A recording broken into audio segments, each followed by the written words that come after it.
Hello, it's John Lord here, and a sunny day near the end of May. And we did a video 2 weeks ago, and this was what we did. Planted that Easter lily, and it's done really well. If you look, I removed lots of grass, big ornamental Miscanthus grass, and we didn't get it all, even though a lot of time was spent. There's some still there, and this is an important point. If you have 100% weeds, and they're really difficult weeds, and you remove 95%, the other 5% that's left will quickly go back and take over back to 100% again, because it's almost gone back into virgin territory again. You have to get it out 100%, and this is where the amateurs often go wrong. They do the main work, get most of the weeds out, and then leave it. With me, it's hardwired into me. If I remove bad weeds, it's always in my mind. Every time I go by, I'll check. Oh, there's a little bit I missed. Bang, bang, and gone. And that's what people, whether it's bindweed, ground elder, that giant Miscanthus, creeping vetch, any weed, whether it's a man-made one that you bring in yourself, or it's like Leucanthemum firecracker, for instance, or Japanese anemones can be. Like a Japanese anemone can be a right enemy, believe it or not. Anyway, that's that, and it cannot get enough water. And in fact, that lily will actually grow in shallow water. Problem here. Second problem. This plant here.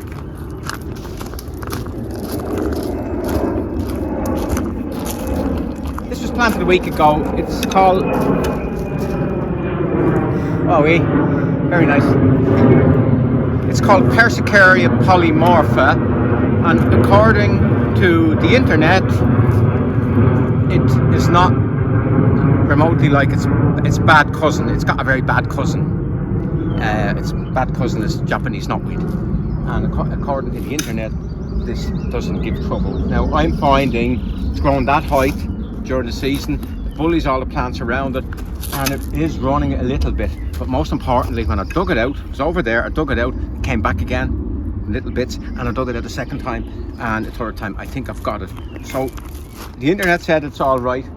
I would be wary. I'm going to have it here because it's controllable here, but I'm not going to have it in my borders anymore, and I'm not going to sell it to the public. I'm just a little bit wary of it. But it is most beautiful plant, like the Japanese knotweed is the most beautiful plant. And I have to say this, professional gardener, started in 1973, 50 years this year. I've never understood what the fuss about it was. As a professional gardener, I don't know why it's so expensive or not. I just genuinely don't know. That's all I'll say about it. Now,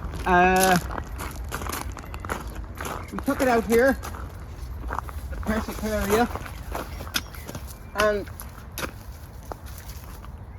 there's a few bits still coming back. So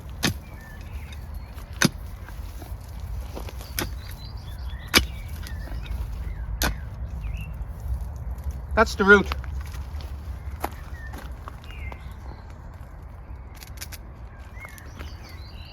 Very same as Japanese knotweed, and every single bit of that will send out new bits. So you have to be careful. But I will. Oh look, here it is again.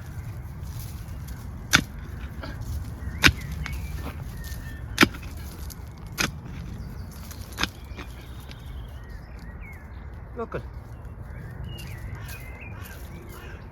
Lots of it.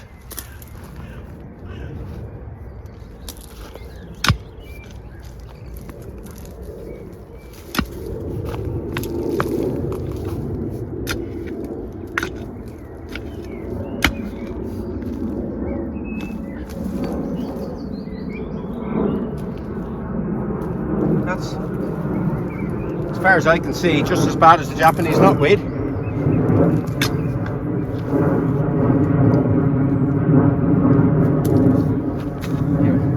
So I know it's here. It's hardwired into my brain, so I will get rid of it. And I have a few little tricks of the trade as well, but I won't talk about them. When I started off in 1973, when we learned about insects, we learned all about their life cycle and everything. and then we were told what the poison to put on it to kill them. It's changed a lot since then. I started in peak chemical, and I've seen all the change and change going along, and most of them I agree with. Now, we took out Eupatorium cannabinum, the cannabis leaf Eupatorium, native plant, double flowered form, native plant, because it's too strong, and it's coming back again. See, it's coming in amongst that Nepeta, govaniana, and the late flowering, the Helenium, late flowering. So what we're going, I find this great because you can go in at a point without damaging doing very little damage to the plants you don't want to damage.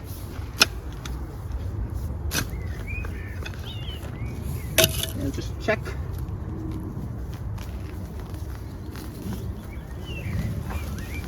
Now, if you have a wild hedgerow or anything, it's a super plant. Side of the road, absolutely brilliant plant to have. But it's just too much of a bully here. Here it is again. And you can see the Nepeta, we don't see how close the Nepeta is. We don't want to damage the Nepeta. Very, very close. But a spade, just get in nicely with this. Oh, look, we got the Helenium accidentally.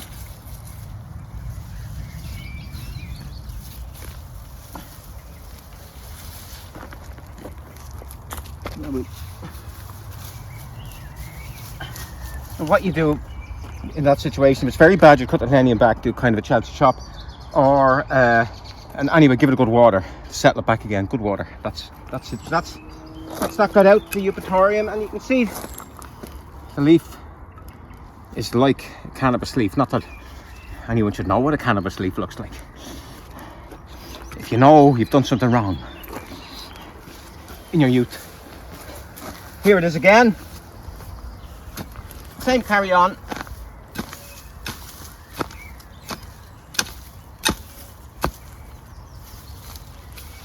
Yeah, we won't do it all. We know it's there. We get the rest of it off camera. So that's that. What next? Yes. Go around here.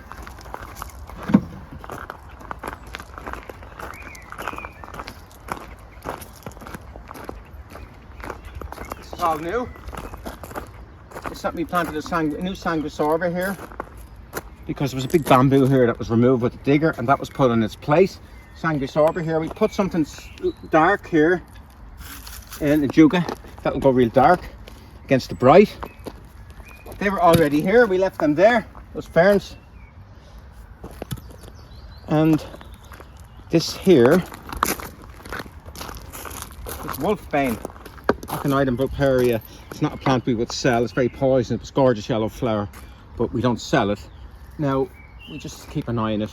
And it's made its way, seeds around it, it's made its way into the London Pride.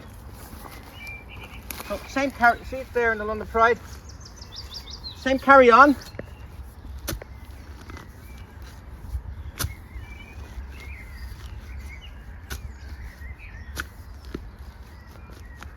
I can feel the London Pride moving. Now,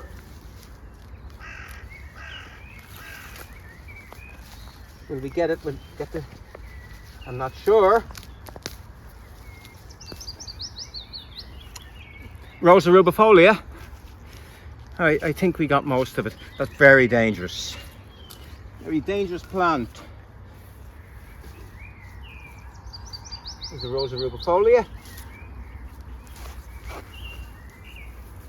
And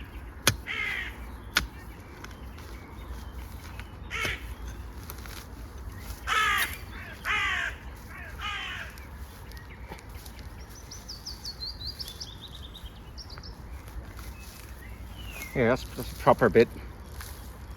See it there, and a bit of London Pride.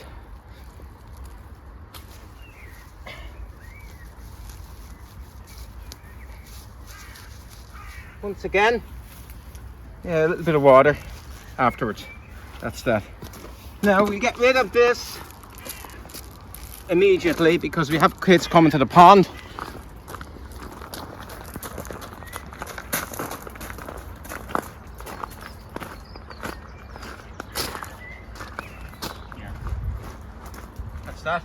away.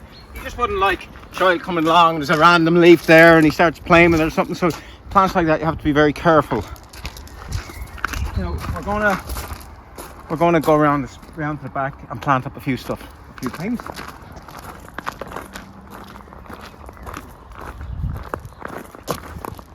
Look how good that Geranium sanguineum, the light pink form of it, and it is so happy that it seeded itself into the gravel. Look,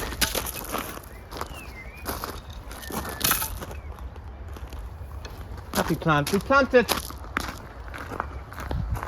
a new variety. We were having a little bit of trouble here. We planted a new variety of Shasta daisy called Christine. According to, it's got plant breeders' rights. So if somebody put plant breeders' rights in something, it generally means they think it's good enough to spend the money getting breeders' rights, so it's probably going to be good.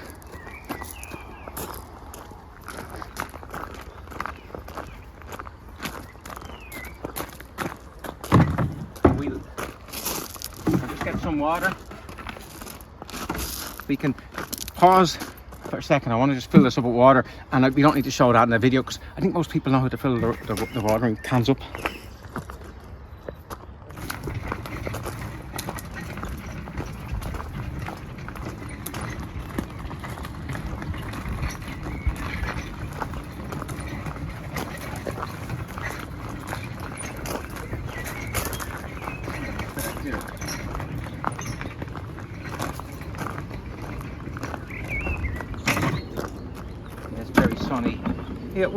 Yeah, this was a new bed and it's very gappy, so we barked it, and it's funny, since we barked it, it just could nearly look like a bed that you were going to leave like that and let everything grow in together, but we're going to fill it in. We did a video planting that, and it was hidden in the back of a border, and it's just turned out fantastic. Now it's eventually going to get too big for here. If you let it would grow bigger than that tree. So after it flowers, maybe in 2 years' time, we'll prune it. But we only maybe let it get about maybe 6 foot tall, maybe 8 foot tall. The Chilean lantern tree, nicely tied in there. This was a revelation. It's a Hydrangea aspera Bellevue, and I planted it as a little stick, or 2 little sticks, and it's grown that much in about 3 weeks. When a plant is grown that strongly from scratch, when you just put it in, it will take a lot of water. If you don't water it, it will sort of sulk and slow down its growth. So we just keep that water maybe once a week, and you can get it here by the end of the season. Really pleased with that. Really very statuesque plant. Now I planted these yesterday. I was in the nursery and he had a few of these at the side, and he said he's not selling them because he has to tidy them up for sale, and I said, could I have 3 of them please? It's called Tiny Monster, Geranium sanguineum, like the geranium out there. It's called Tiny Monster, and it's a really good one. So I planted 3 of them, and we're going to plant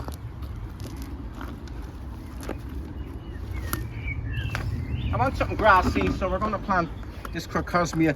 It's called Limpopo, and the reason it's a bit different, it's a slight tiny pinkish hue. Most of them are orange yellow. So where will we put it? I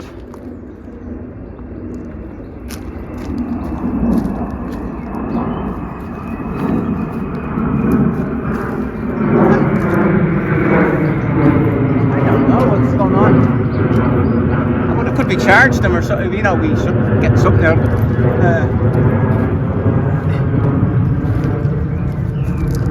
Three of them here, and it won't clash with that because that will be finished before that gets started. So they're going there. We want something biggish here, and we're going to put, I think we will put some maybe Telectrums, or maybe Filipendula. So we're going to get the Filipendula. Oh, we'll plant these first. A little trick of the trade.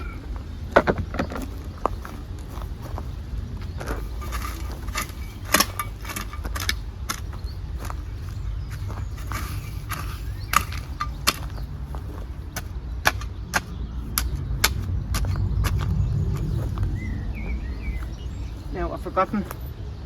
Here.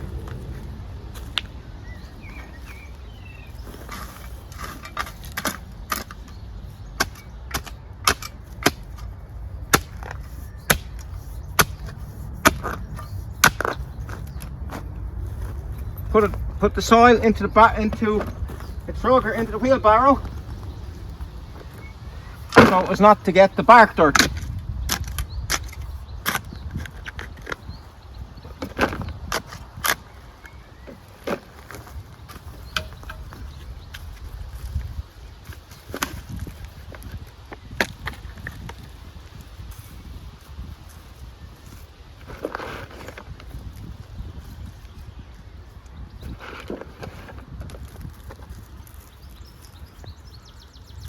Button.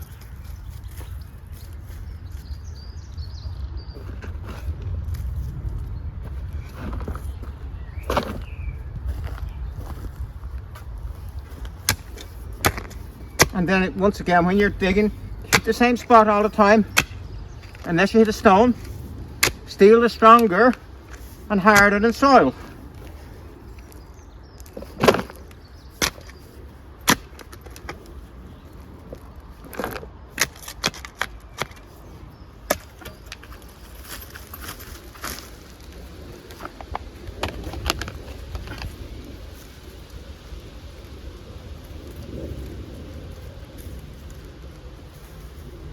And what I did, I came down at midday and I had a look at the sun, and it's very sunny.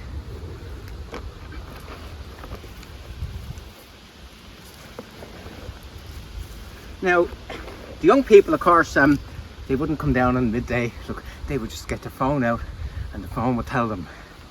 But we sort of rely on the older system. That's terrible, David, isn't it?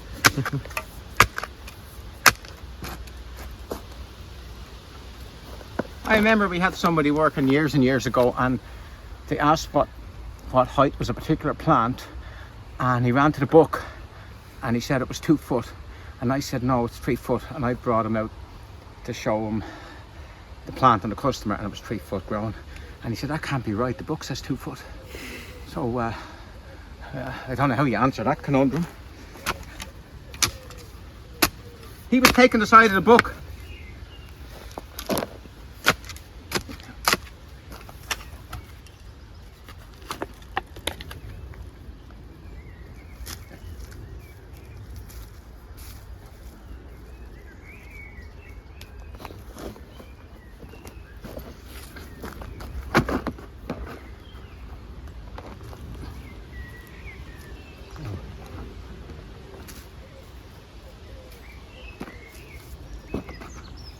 Brilliant soil.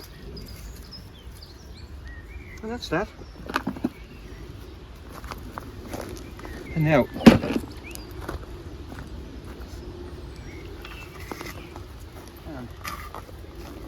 any mucky bits?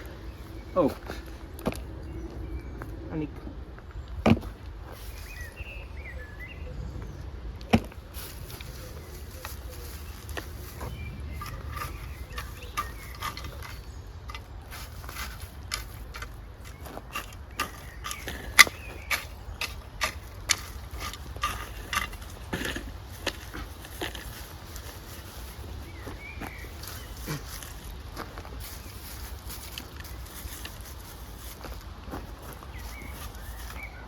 Yeah, look at that. That was never disturbed. That was never, Your Honour, that was always like that.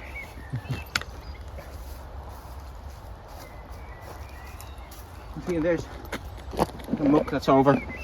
Imagine if that had been there, it would have been very difficult to get the bark flat without went like that. And then watering. Don't use, you see them on the telly using the rose. You don't use a rose. Professional gardener doesn't use a rose. You do it like that. And this also washes the bark. Washes the muck from the bark down below.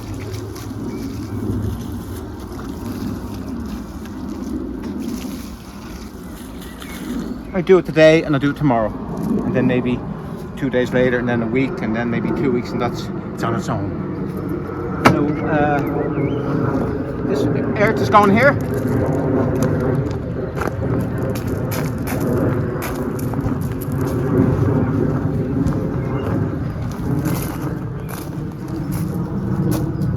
The digger man took a big bamboo out and earth has to be built up. And we have a look in here. Bamboo went all in there and the gap now. And what are we going to plant in the gap? So I was looking and I looked at that big leafy stuff over there. So we're going to stick one of them in now.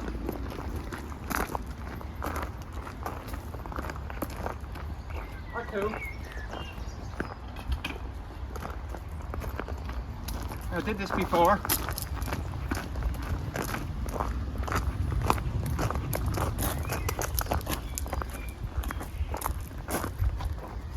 You know, what the Bergenias like are dry, very dry. You can't get drier under a pine tree. They love it. So it's quite dry there. Big poplar tree.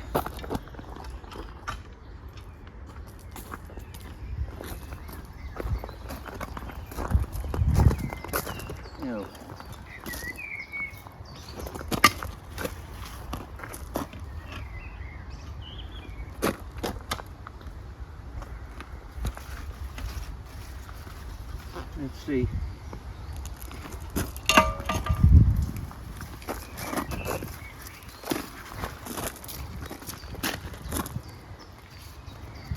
We plant up 2.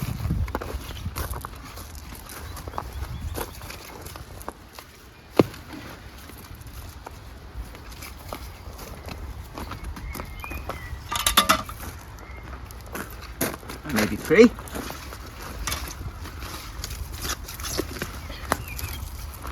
They're known as, some people call them elephant's ears, some people call them elephant's trunks.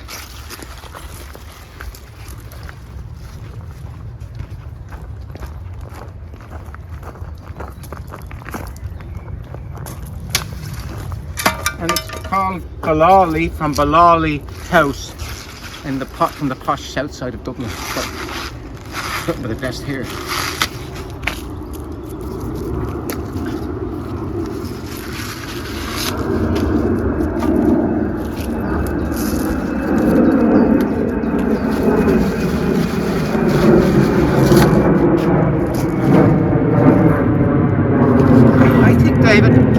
Over, we should get in the internet, find out, is everybody leaving, should we be leaving the country, is there something up?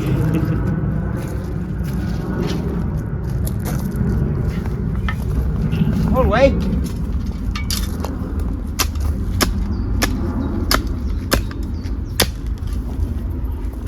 Oh good.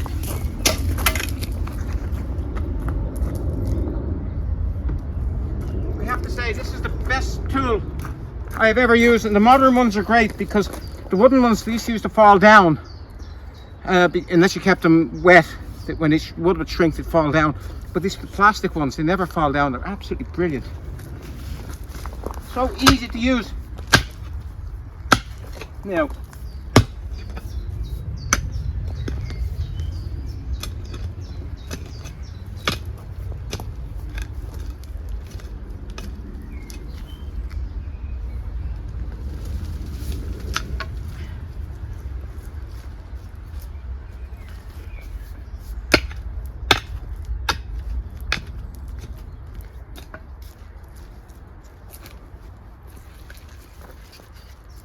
one. And the reason you chop the leaves off, there's less leaves, there's less pull on the roots for water, gives the plant a chance to grow, to settle down.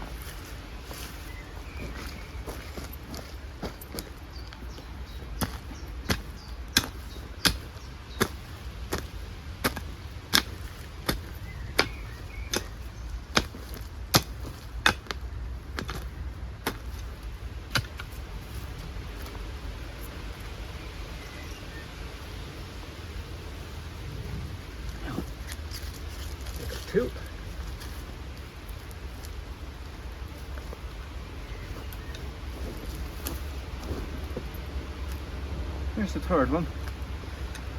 Here. So it will be 1, 2, 3, 4, 5, 6, about maybe 10. And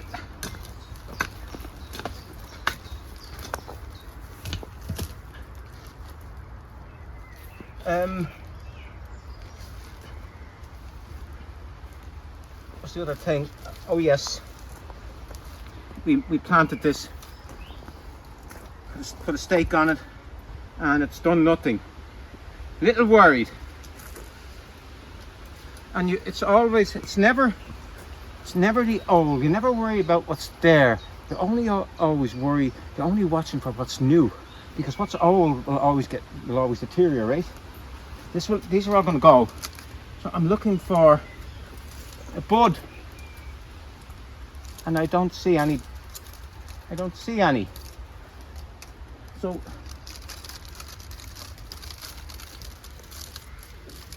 I have a feeling it was going to be okay. So I think that's really it. Now we'll water them and just show how to water them, and then tomorrow we're going to do stuff over here. We're going to do a video. We're going to do this new area here. We're going to plant it up a bit and show a few of the plants that are doing well at this time. But just we switch off and I'll get some water and give those good water. So we're going to put a little bit of water on the Mahonia, but we're going to put a good bit here.